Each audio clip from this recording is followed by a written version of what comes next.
Hi guys, எல்லாருக்கும் வணக்கம். ஏன்டா உனக்கு இந்த மனங்கெட்ட பொழப்பு அப்படின்னு சொல்கிற மாதிரி பாகிஸ்தான் கிரிக்கெட் போர்டு திருப்பி ஒரு யூ டர்ன் போட்டு நாங்கள் இந்தியா கூட கண்டிப்பாக ஆடுறோங்க.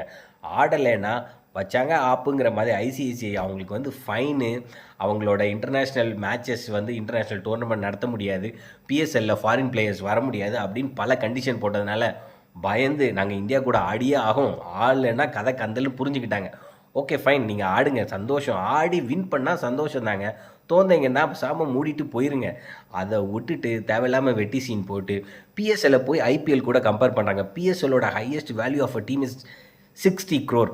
நம்ம இன்றைக்கி ஆர்சிபியை விற்கலாம் அப்படின்னு சொல்லி ஒரு பிட் பண்ணியிருக்கோம். அதோட வேல்யூ வந்து 17,000 கோடி. இது எங்கே இருக்குது, அது எங்கே இருக்குது? Don't ever compare. பாகிஸ்தான், நீங்கள் ஆல்ரெடி புதக்குழிக்குள்ளே இருக்கீங்க ஃபினான்ஷியலாக. ஒழுங்காக ஆடி அதிலேருந்து வர ரெவென்யூ, ஐசிசியிலேருந்து வர ரெவென்யூ எடுத்துகிட்டு உங்கள் கிரிக்கெட் போர்டை டெவலப் பண்ண பாருங்கள். வெட்டி சீன் போட்டிங்கன்னா காலி நீங்கள்.